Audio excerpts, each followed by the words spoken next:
YouTube channel. आज हम पढ़ेंगे चैप्टर 11 बल तथा दाब। तो चलो स्टार्ट करते हैं। कक्षा 7 में आप सीख चुके हैं कि वस्तुएं गति कैसे करती है। क्या आप बता सकते हैं कि हम यह कैसे निश्चित करते हैं कि कोई वस्तु दूसरी वस्तु से अधिक तेज़ी से गतिशील है। किसी वस्तु द्वारा एकांक समय में चली गई दूरी क्या सूचित करती है। आप यह भी जानते हैं कि ज़मीन पर लुढ़कती हुई गेंद जैसी कोई गतिशील वस्तु धीमी हो जाती है। कभी कभी यह अपनी गति की दिशा में बदल सकती है। यह भी संभव है कि गेंद धीमी हो जाए तथा अपनी दिशा भी बदल ले। क्या आपने कभी सोचा है कि गतिशील वस्तु धीमी या तेज कैसे हो जाती है अथवा अपनी गति की दिशा कैसे बदल लेती है। आइए अपने प्रतिदिन के कुछ अनुभवों को स्मरण करें। किसी फुटबॉल को गतिशील करने के लिए क्या करते हैं।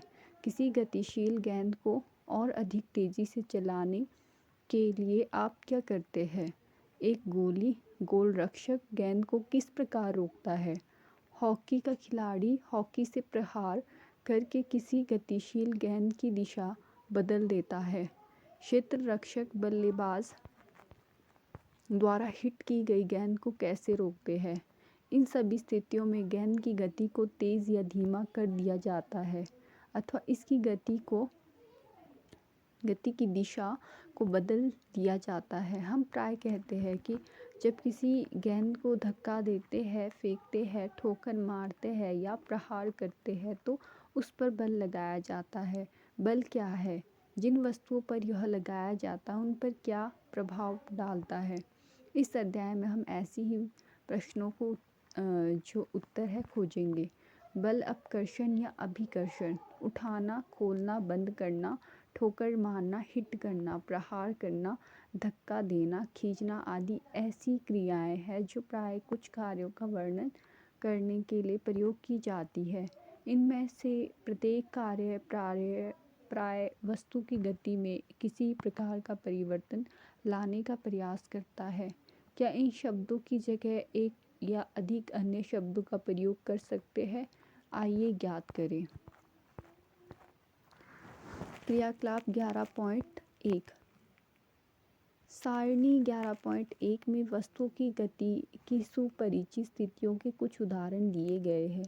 आप इनमें कुछ ऐसे ही और अधिक स्थितियों को जोड़ सकते हैं अथवा इन उदाहरणों में से कुछ को बदल सकते हैं। प्रत्येक दशा में कार्य को धक्का देना अथवा खींचना के रूप में पहचानिए तथा सारणी में लिखिए। आपकी सहायता के लिए एक उदाहरण दिया गया है। कुछ कार्यों को अपकर्षण या अभिकर्षण के रूप में पहचानना, जैसे कि इस टेबल में दिया गया है। क्या आपने ध्यान दिया कि इनमें से प्रत्येक कार्य को अभिकर्षण, खींचना या अपकर्षण, धक्का देना अथवा दोनों के रूप में व्यक्त किया जा सकता है। क्या हम इससे यह निष्कर्ष निकाल सकते हैं कि किसी वस्तु को गति में लाने के लिए उसे धक्का देना, अपकर्षित करना या खींचना, अभिकर्षित करना पड़ता है। विज्ञान में किसी वस्तु पर लगने वाले धक्के अभिकर्षण या खिंचाव अपकर्षण को बल कहते हैं। अतः हम कह सकते हैं कि वस्तुओं को दी गई गति बल लगने के कारण होती है। वस्तु पर बल कब लगता है, आइए ज्ञात करें। मैंने कक्षा 7 में पढ़ा है कि चुंबक एक लोहे के टुकड़े को अपनी ओर आकर्षित करता है। क्या आकर्षण भी एक खिंचाव अभिकर्षण है। किसी चुंबक के दो समान ध्रुवों के बीच प्रतिकर्षण के बारे में आप क्या सोचते हैं। यह खिंचाव अभिकर्षण है या धक्का अपकर्षण।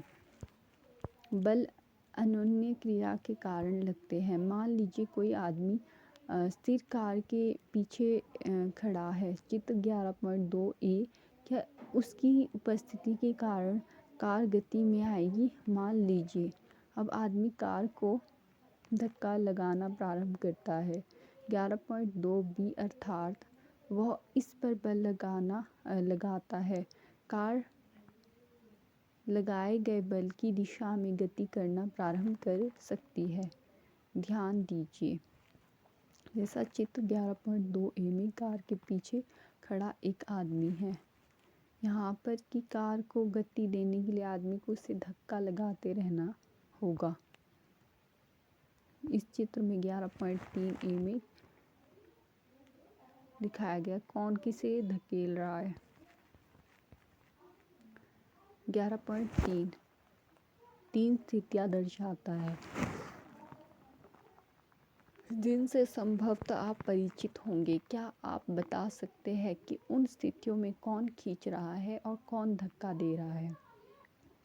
चित्र 11.3 ए में दोनों लड़कियां एक दूसरे को धक्का देती हुई प्रतीत होती है, जबकि चित्र 11.3 बी में लड़कियों का युग्म एक दूसरे को खींचने का प्रयत्न कर रहा है। इसी प्रकार चित्र में गाय तथा आदमी दोनों एक दूसरे को खींचते प्रतीत होते हैं। यहाँ पर दर्शाई गई दोनों स्थितियों में लड़कियाँ एक दूसरे पर बल लगा रही है। क्या यह बात आदमी तथा गाय पर भी लागू होती है?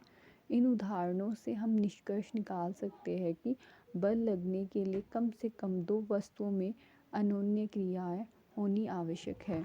इस प्रकार दो वस्तुओं के बीच अन्योन्य क्रिया के कारण उनके बीच बल लगता है। बलों की खोजबीन। आइए बलों के बारे में कुछ अधिक सीखने का प्रयत्न करें। जैसा क्रियाकलाप 11.2 में दिखाया गया है, कोई भारी वस्तु जैसे मेज या संदूक लीजिए जिसे आप जोर से धकेलने पर ही गति में ला सके। इसे अकेले धकेलने का प्रयत्न कीजिए। क्या आप इसे खिसका पाते हैं? अब अपने किसी मित्र से कहिए कि बक्से को उसी दिशा में धकेलने में आपकी सहायता करे। क्या अब उसको खिसकाना आसान है? क्या आप बता सकते हैं कि ऐसा क्यों हुआ? अब उसी वस्तु को फिर से धकेलिए, लेकिन इस बार अपने मित्र से कहिए कि वह इसे विपरीत दिशा से धकेले। क्या वस्तु गतिमान होती है? यदि यह गति में आती है तो इसकी गति की दिशा को नोट कीजिए। क्या आप अनुमान लगा सकते हैं कि आप में से कौन अधिक बल लगा रहा है? क्या आपने कभी रस्साकशी का खेल देखा है? इस खेल में दो टोलियां एक रस्से को विपरीत दिशा में खींचती हैं। दोनों टोलियों के सदस्य रस्से को अपनी दिशा में खींचने का प्रयत्न करते हैं। कभी कभी रस्सा बिल्कुल नहीं खिसकता। स्थिति के समान नहीं है। जो टोली अधिक जोर से खींचती है अर्थात अधिक बल लगाती है, अंत में वही खेल में विजयी होती है। ये उदाहरण बल के बारे में क्या सुझाते हैं? किसी वस्तु पर एक ही दिशा में लगाए गए बल जुड़ जाते हैं। अब स्मरण कीजिए क्रियाकलाप 11.2 में जब आप तथा आपके मित्र ने भारी संदूक को एक ही दिशा में धकेला था तो क्या हुआ था? यदि किसी वस्तु पर दो बल विपरीत दिशा में कार्य करते हैं तो इस पर लगने वाला कुल नेट बल दोनों बलों के अंतर के बराबर होता है। क्रियाकलाप 11.2 में जब आप दोनों भारी संदूक को विपरीत दिशा में धकेल रहे थे तो आपने क्या देखा था? स्मरण कीजिए कि रस्साकशी के खेल में जब दोनों टोलियां रस्से पर बराबर बल लगा कर खींचती है तो रस्सा किसी भी दिशा में नहीं जाता। इस प्रकार हमने सीखा कि एक बल दूसरे से बड़ा, छोटा या बराबर हो सकता है। बल की प्रबलता प्राय उसके परिणाम से मापी जाती है। बल के बारे में बताते समय हमें उस दिशा का उल्लेख करना भी आवश्यक है जिसमें बल कार्य करता है। यह भी याद रखिए, यदि लगाए गए बल की दिशा या परिणाम में परिवर्तन हो जाए तो इसका प्रभाव भी बदल जाता है।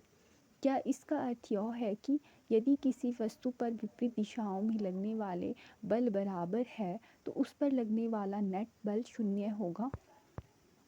सामान्य रूप में किसी वस्तु पर एक से अधिक बल लगे हो सकते हैं, तथापि वस्तु पर इनका प्रभाव नेट बल के कारण भी हो सकता है। बल वस्तु की गति की अवस्था में परिवर्तन कर सकता है। आइए अब ज्ञात करें कि जब किसी वस्तु पर बल लगता है तो क्या होता है। क्रियाकलाप 11.3 रबड़ की एक गेंद लीजिए तथा इसे किसी समतल सतह जैसे मेज पर या कंक्रीट के फर्श पर रखिए। अब गेंद को धीरे से समतल सतह पर धक्का दीजिए। क्या गेंद गति में आ जाती है? गतिशील गेंद को फिर से धक्का दीजिए। क्या इसकी चाल में कुछ परिवर्तन होता है? यह बढ़ती है या घटती है? अब अपनी हथेली को गतिशील गेंद के सामने रखिए। जैसे ही गतिशील गेंद इसे स्पर्श करे, हथेली को हटा लीजिए। क्या आपकी हथेली गेंद पर कोई बल लगाती है? गेंद की चाल पर इसका क्या प्रभाव पड़ता है? क्या यह बढ़ती है या घटती है? यदि आप गतिशील गेंद को अपनी हथेली से रोक ले तो क्या होता है? आप इसी प्रकार की अन्य स्थितियों पर विचार कर सकते हैं। उदाहरण के लिए, पेनल्टी किक लेते समय खिलाड़ी गेंद पर बल लगाता है। किक लगने से पहले गेंद विराम अवस्था में थी, अतः इसकी चाल शून्य थी। लगाए गए बल ने गेंद को गोल की ओर गति प्रदान की। मान लीजिए गोल बचाने के लिए गेंद पर झटकता है या उछलता है। इस क्रिया द्वारा गोली गतिशील गेंद पर बल लगाने का प्रयत्न करता है।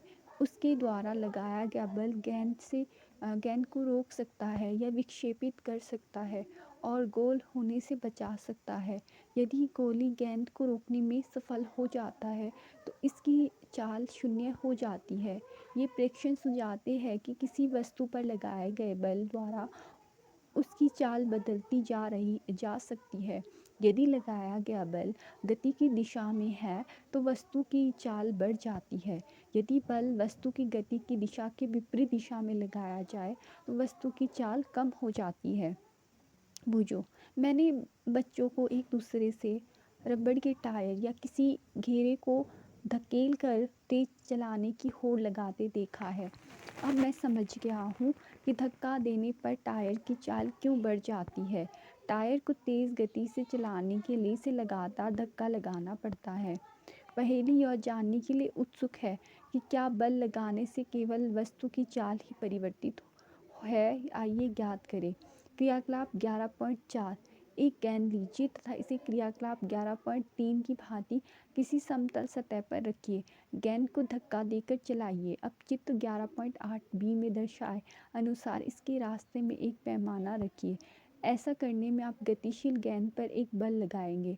क्या पैमाने से टकराने के पश्चात गेंद उसी दिशा में गति करती रहती है? इस क्रियाकलाप को दोहराइए तथा प्रत्येक बार पैमाने को इस प्रकार रखिए कि ये गतिशील गेंद के पथ से पहले से भिन्न कोण बनाएं। प्रत्येक स्थिति में पैमाने से टकराने के पश्चात गेंद की गति की दिशा के बारे में अपने प्रेक्षणों को नोट कीजिए। किसी समतल सतह पर गेंद को धक्का देकर गतिशील करना। बी, गेंद के रास्ते में रखे पैमाने से टकराने के पश्चात गेंद की गति की दिशा। अब कुछ और उदाहरणों पर विचार करते हैं। वॉलीबॉल के खेल में खिलाड़ी प्राय विजयी चाल बनाने के लिए गतिशील गेंद को धकेलकर अपनी टीम के साथियों के साथ पहुंचा देते हैं। कभी कभी जोर से प्रहार करके गेंद को मैदान की दूसरी ओर पहुंचा दिया जाता है। क्रिकेट में बल्लेबाज बल्ले से गेंद पर बल लगाकर अपना शॉट खेलते हैं। क्या इन स्थितियों में गेंद की गति की दिशा में कोई परिवर्तन होता है? इन सभी उदाहरणों में बल लगने के कारण गतिशील गेंद की चाल तथा दिशा बदल जाती है। क्या आप इस प्रकार के कुछ और उदाहरण प्रस्तुत कर सकते हैं? किसी वस्तु की चाल अथवा उसकी गति की दिशा अथवा दोनों में होने वाले परिवर्तन को इसकी गति की अवस्था में परिवर्तन द्वारा व्यक्त किया जाता है। अतः बल द्वारा किसी वस्तु की गति की अवस्था में परिवर्तन लाया जा सकता है। गति की अवस्था। किसी वस्तु की गति की अवस्था का वर्णन इसकी चाल तथा गति की दिशा से किया जाता है। विराम अवस्था को शून्य चाल की अवस्था माना जाता है। कोई वस्तु विराम अवस्था में अथवा गतिशील में हो सकती है। दोनों ही इसकी गति की अवस्थाएं हैं। क्या इसका यह अर्थ है कि बल लगने पर सदैव ही किसी वस्तु की गति की अवस्था में परिवर्तन होगा? आइए पता करें। यह हमारा सामान्य अनुभव है कि अनेक बार बल लगाने पर भी वस्तु की गति की अवस्था में परिवर्तन नहीं होता। उदाहरण के लिए, एक भारी संदूक आपके द्वारा अधिकतम बल लगाए जाने पर भी गति ना करे। इसी प्रकार यदि आप किसी दीवार को धकेलने का प्रयास करें तो उस पर आपको बल का कोई प्रभाव दिखाई नहीं देगा। बल किसी वस्तु की आकृति में परिवर्तन कर सकता है। क्रियाकलाप 11.5, सारणी 11.2 के स्तंभ 1 में कुछ ऐसी स्थितियाँ दी गई है जिनमें वस्तुएं गति नहीं कर सकती। सारणी के स्तंभ 2 में विधियाँ सुझाई गई है जिसमें प्रत्येक वस्तु पर बल लगाया जा सकता है, जबकि स्तंभ 3 इन क्रियाओं का चित्र दर्शाता है जितनी स्थितियाँ में संभव हो बल का प्रभाव देखने का प्रयत्न कीजिए। आप अपने पर्यावरण में उपलब्ध सामग्री का उपयोग करके इसी प्रकार की कुछ अन्य स्थितियों को भी यहाँ पर जोड़ सकते हैं। अपने प्रेक्षणों को सारणी के स्तंभ 4 तथा 5 में नोट कीजिए। स्थिति का वर्णन। एक प्लेट में गूंथा हुआ आटा हाथ से नीचे की ओर दबाने पर, साइकिल की गद्दी में लगी कमानी गद्दी पर बैठकर, एक हुक या दीवार में लगी कील से लटका रबड़ का छल्ला, एक बार लटका कर या इसके स्वतंत्र सिरे को खींचकर, दो ईंटों पर रखा प्लास्टिक या धातु का पैमाना और स्केल के बीचों बीच एक भार रखकर। सारणी 11.2 के प्रेक्षणों से आप क्या निष्कर्ष निकालते हैं? जब आप अपनी हथेलियों के बीच एक फूले हुए गुब्बारे को रखकर दबाते हैं तो क्या होता है?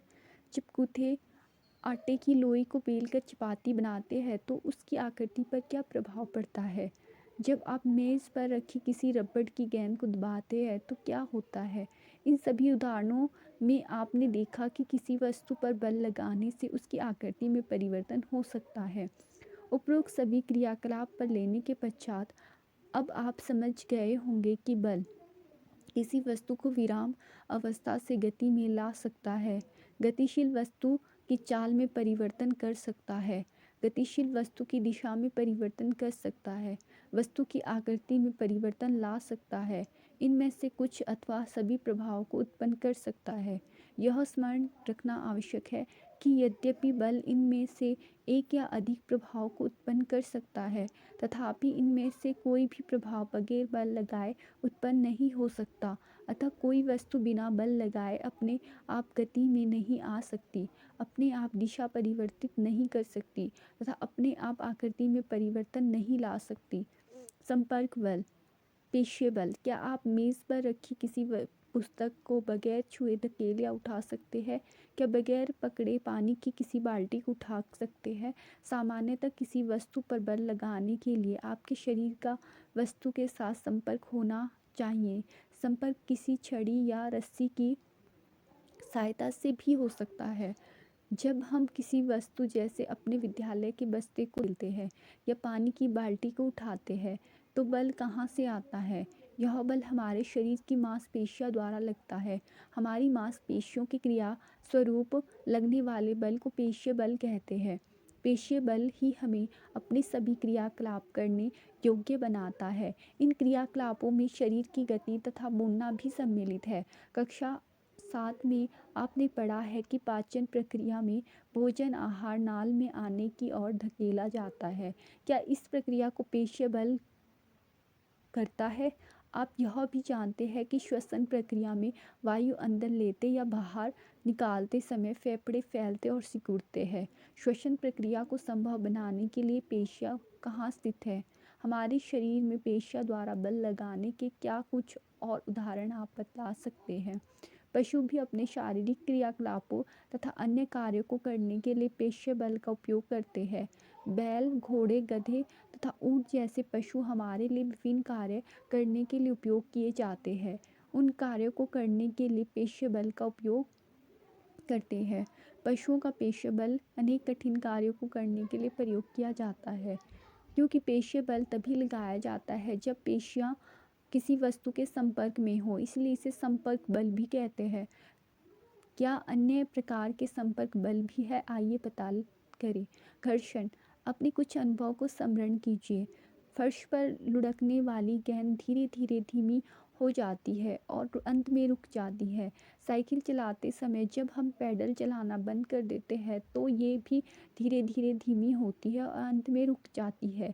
किसी कार या स्कूटर के इंजन को बंद कर देने पर वह भी कुछ समय बाद रुक जाता है। इसी प्रकार नाव में भी खेना बंद कर देने पर कुछ दूर चलकर रुक जाती है। क्या आप इस प्रकार के कुछ अन्य अनुभवों को इनमें जोड़ सकते हैं? इन सभी स्थितियों में वस्तु पर कोई बल लगता प्रतीत नहीं होता, फिर भी इनकी चाल धीरे धीरे कम होती जाती है। इनकी गति की अवस्था में परिवर्तन किस कारण होता है? क्या इन पर कोई बल लग रहा होता है? क्या आप अनुमान लगा सकते हैं कि प्रत्येक दशा में बल किस दिशा में लग रहा होगा? इन सभी उदाहरणों में वस्तुओं की गति की अवस्था में परिवर्तन का कारण घर्षण बल है। फर्श तथा गेंद की सतहों के बीच लगने वाला घर्षण बल ही गतिशील गेंद को विराम अवस्था में लाता है। इसी प्रकार पानी तथा नाव की सतह के बीच घर्षण खेना बंद करने पर नाव को रोक देता है। घर्षण बल सभी गतिशील वस्तुओं पर लगता है और इनकी दिशा सदैव गति की दिशा के विपरीत होती है, क्योंकि घर्षण बल दो सतहों के बीच संपर्क के कारण उत्पन्न होता है। इसीलिए यह भी संपर्क बल का एक उदाहरण है। इस बल के बारे में आप अधिक जानकारी अध्याय 12 में प्राप्त करेंगे। आप यह जानने के लिए उत्सुक होंगे कि क्या यह आवश्यक है कि किसी वस्तु पर बल लगने वाला बल सदैव संपर्क बल ही हो। आइए पता लगाइए। असंपर्क बल, चुंबकीय बल। यहाँ पर क्रियाकलाप 11.6 क्षण चुंबकों का एक युग्म लीजिए। चित्र 11.10 में दर्शाए अनुसार एक चुंबक को 3 गोल पेंसिलों या लकड़ी के बेलनों रोलरों पर रखिए। अब दूसरे चुंबक के एक सिरे को बेलनों पर रखे चुंबक के सिरे के समीप लाइए। ध्यान रखिए कि दोनों चुंबक एक दूसरे को स्पर्श ना करें। देखिए क्या होता है। अब चुंबक के दूसरे सिरे को बेलनों पर रखे चुंबक के उसी सिरे के समीप लाइए। प्रत्येक बार नोट कीजिए कि क्या होता है जब दूसरे चुंबक को बेलनों पर रखे चुंबक के समीप लाया जाता है। क्या बेलनों पर रखा चुंबक दूसरे चुंबक को समीप लाने पर गति करने लगता है? क्या यह सदैव समीप आने वाले चुंबक की दिशा में गति करता है? ये प्रेक्षण क्या सुझाते हैं? क्या इसका अर्थ यह है कि चुंबकों के बीच कोई बल अवश्य ही कार्य कर रहा है? कक्षा 6 में आप सीख चुके हैं कि दो चुंबकों के समान ध्रुव एक दूसरे को प्रतिकर्षित करते हैं तथा असमान ध्रुव एक दूसरे को आकर्षित करते हैं। दो वस्तुओं के बीच आकर्षण तथा प्रतिकर्षण को भी खींचने या धक्का देने के रूप में देखा जा सकता है। क्या चुंबकों के बीच लगने वाले बल को देखने के लिए आपको इन्हें संपर्क में लाना पड़ता है? एक चुंबक दूसरे चुंबक पर बगैर संपर्क में आए ही बल लगा सकता है। चुंबक द्वारा लगाया गया बल असंपर्क बल का एक उदाहरण है। इसी प्रकार चुंबक द्वारा किसी लोहे के टुकड़े पर लगाया गया बल भी असंपर्क बल है। स्थिर वैद्युत बल। क्रियाकलाप 11.7 प्लास्टिक के एक स्ट्रॉ लीजिए और इसको लगभग 2 बराबर भागों में काट लीजिए। धागे की सहायता से एक टुकड़े को किसी मेज के किनारे से लटकाएं। अब स्ट्रॉ के दूसरे टुकड़े को अपने हाथ में पकड़िए और इसके स्वतंत्र सिरे को कागज़ की एक शीट से रगड़िए। स्ट्रॉ के रगड़े हुए सिरे को लटके हुए स्ट्रॉ के समीप लाइए। सुनिश्चित कीजिए कि दोनों टुकड़े एक दूसरे को स्पर्श ना करें। अब क्या देखते हैं? अब लटके हुए स्ट्रॉ के स्वतंत्र सिरे को कागज़ की शीट से रगड़िए। फिर से दूसरे स्ट्रॉ के टुकड़े को, जिसे पहले ही कागज़ की शीट से रगड़ा जा चुका है, लटके हुए स्ट्रॉ के स्वतंत्र सिरे के समीप लाइए। अब आप क्या देखते हैं?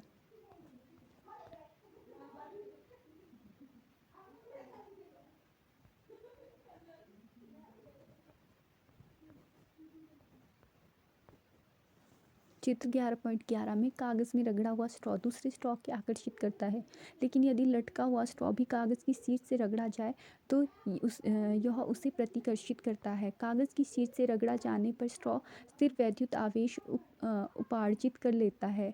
ऐसा स्ट्रॉ आवेशित वस्तु का एक उदाहरण है। एक आवेशित वस्तु द्वारा किसी दूसरे आवेशित अथवा अनावेशित वस्तु पर लगाया गया बल स्थिर वैद्युत बल कहलाता है। वस्तुओं के संपर्क में न होने पर भी यह बल कार्य करता है, इसलिए स्थिर वैद्युत बल असंपर्क बल का एक अन्य उदाहरण है। आप अध्याय 15 में विद्युत आवेशों के बारे में विस्तार से अध्ययन करेंगे। गुरुत्वाकर्षण बल। आप जानते हैं कि यदि कोई सिक्का या पेन आपके हाथ से छूट जाए तो यह धरती की ओर गिरता है। पेड़ से अलग होने के पश्चात पत्तियां या फल भी धरती की ओर ही गिरते हैं। क्या कभी आपने सोचा है कि ऐसा क्यों होता है? जब सिक्का आपके हाथ में पकड़ा हुआ है तो यह विराम अवस्था में है। जैसे ही इसको छोड़ा जाता है यह नीचे की ओर गिरना प्रारंभ हो जाता है। इससे स्पष्ट है कि सिक्के की गति की अवस्था में परिवर्तन होता है। क्या इस पर बिना बल लगे ऐसा हो सकता है? यह बल कौन सा है? वस्तुएं पृथ्वी की ओर इसलिए गिरती है क्योंकि यह उन्हें अपनी ओर आकर्षित करती है। इस बल को गुरुत्व बल या केवल गुरुत्व कहते हैं। यह एक आकर्षण बल है। गुरुत्व बल प्रत्येक वस्तु पर लगता है। गुरुत्व बल हम सभी पर हर समय बगैर हमारी जानकारी के लगता रहता है। जैसे ही हम कोई नल खोलते हैं, पानी धरती की ओर बहने लगता है। गुरुत्व बल के कारण ही नदियों में पानी नीचे की ओर बहता है। गुरुत्व केवल पृथ्वी का ही गुण नहीं है, वास्तव में विश्व में सभी वस्तुएं, चाहे वे छोटी हो या बड़ी हो, एक दूसरे के ऊपर बल लगाती है। यह गुरुत्वाकर्षण बल कहलाता है। दाब। आपने कक्षा 7 में पढ़ा है कि तूफान या चक्रवात के समय प्रबल पवन घर की छतों को भी उड़ा ले जाती है। आपने यह भी सीखा है कि पवन तथा चक्रवात वायु दाब के अंतर के कारण बनते हैं। क्या दाब तथा बल में कोई संबंध है? आइए पता लगाइए। किसी लकड़ी के तख्ते में एक कील को इसके शीर्ष से ठोकने का प्रयत्न कीजिए। क्या आप सफल हो पाते हैं? अब कील को नुकीले सिरे से ठोकने का प्रयत्न कीजिए। क्या आप इस बार उसे ठोक पाते हैं?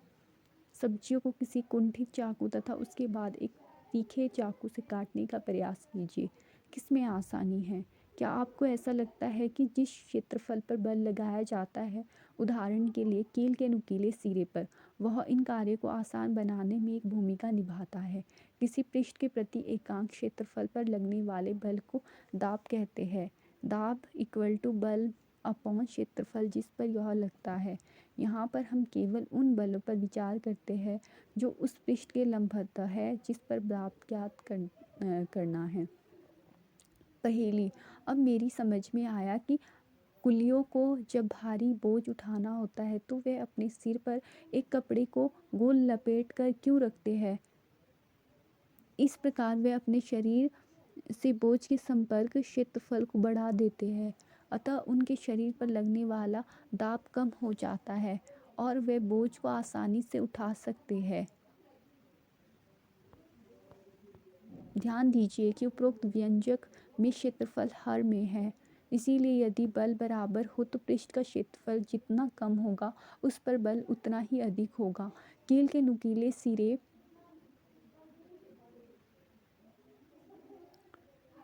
क्षेत्रफल इसके शीर्ष की अपेक्षा बहुत कम है, इसीलिए वही बल कील के नुकीले सिरे को तख्ते में ठोकने के लिए पर्याप्त दाब उत्पन्न कर देता है।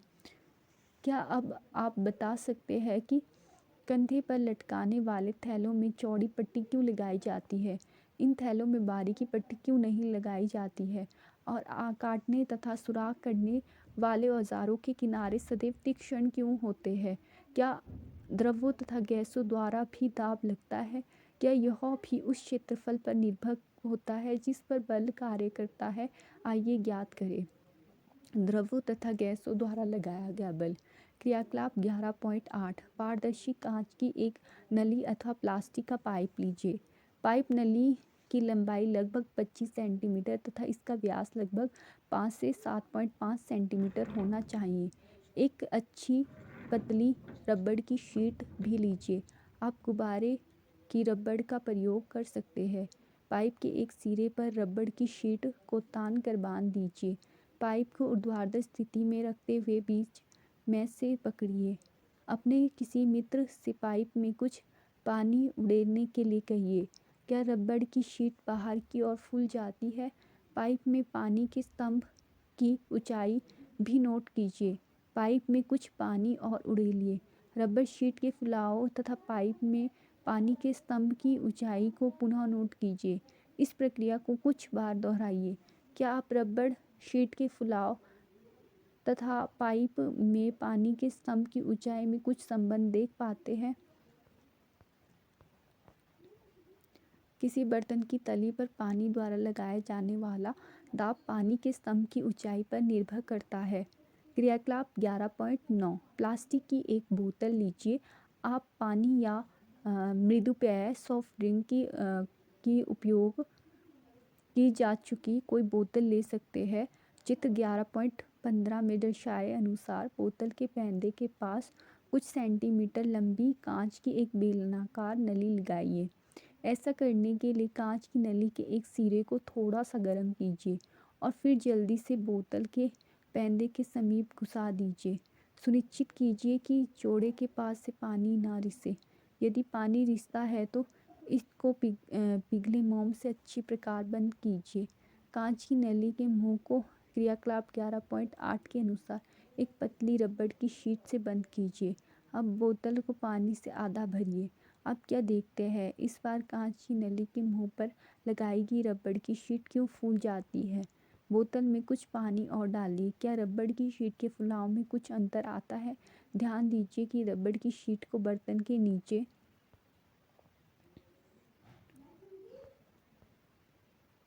नहीं बल्कि पार्श्व में दीवार में लगाया गया है।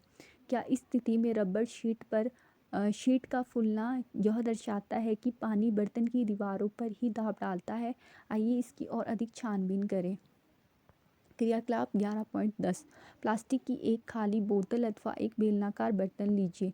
आप खाली डिब्बा या प्लास्टिक की बोतल का उपयोग कर सकते हैं। बोतल के पैंदे के पास चारों दिशाओं में 4 सुराख कीजिए। ध्यान दीजिए कि सुराख पैंदे से समान ऊंचाई पर हो। अब बोतल को पानी से भरिए। आप क्या देखते हैं, क्या सुराखों से निकलता पानी बोतल से बराबर की दूरी पर गिरता है। यह क्या दर्शाता है, क्या अब आप कह सकते हैं कि द्रव बर्तन की दीवारों पर दाब डालते हैं। क्या गैस से भी दाब डालती है। क्या वे भी जिस बर्तन में रखी जाती है उसकी दीवारों पर दाब डालती है। आइए ज्ञात करें।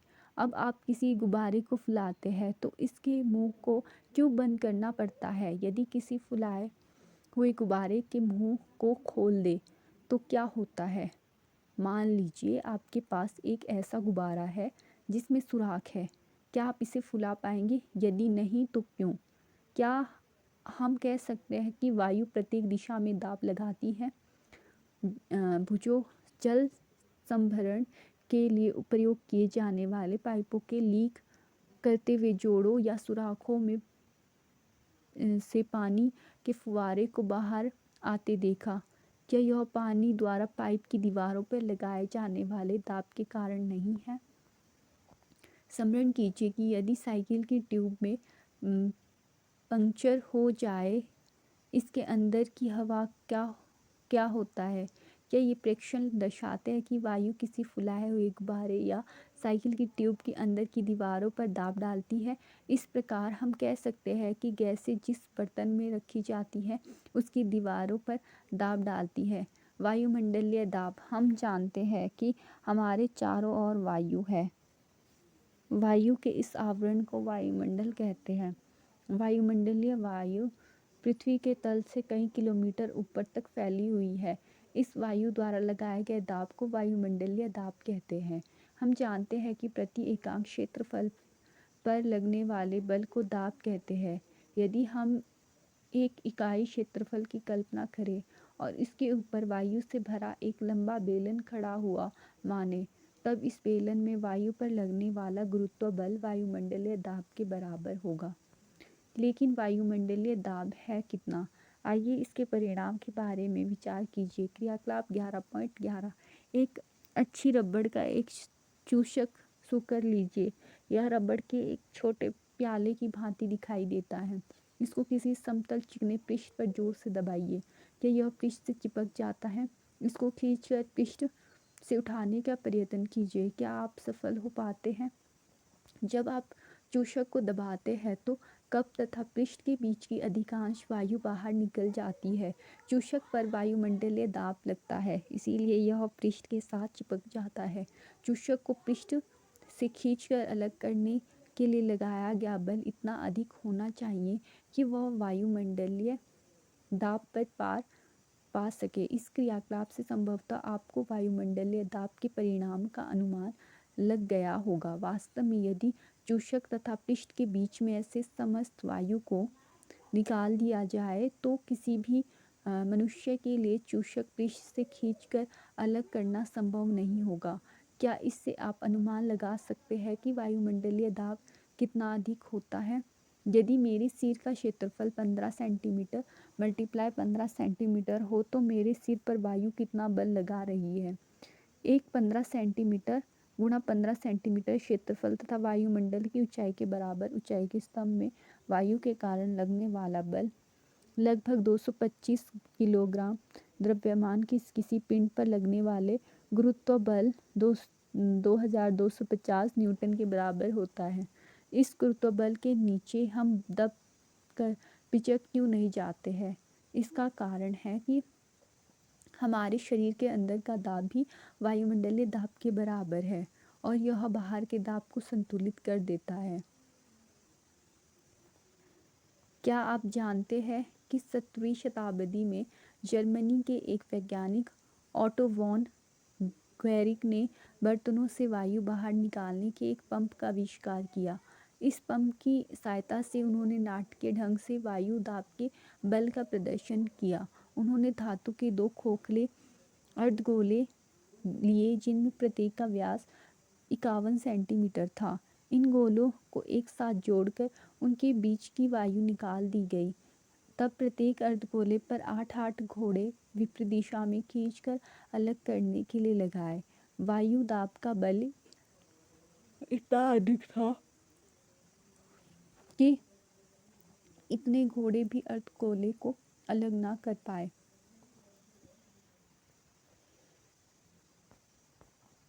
आपने क्या सीखा?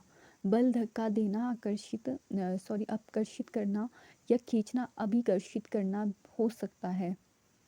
बल 2 वस्तुओं के बीच अनोन्य क्रिया के कारण लगता है। बल का परिणाम तथा दिशा दोनों होते हैं। किसी वस्तु की चाल में परिवर्तन अथवा गति की दिशा में परिवर्तन अथवा दोनों में होने वाले परिवर्तन का अर्थ है इसकी गति की अवस्था में परिवर्तन होना। किसी वस्तु पर लगने वाला बल उसकी गति की अवस्था में अथवा उसकी आकृति में परिवर्तन कर सकता है। किसी वस्तु पर लगने वाला बल उसके साथ संपर्क में आने पर या संपर्क में आए बगैर लग सकता है। प्रति एकांक क्षेत्रफल पर लगने वाला बल को दाब कहते हैं। द्रव तथा गैस से बर्तन की दीवारों पर दाब लगाते हैं। हमारे चारों ओर की वायु द्वारा लगाए गए दाब को वायुमंडलीय दाब कहते हैं। Thank you. अगर मेरे द्वारा दी गई इन्फॉर्मेशन आपको महत्वपूर्ण लगती है तो मेरे चैनल को लाइक, शेयर और सब्सक्राइब कर लें।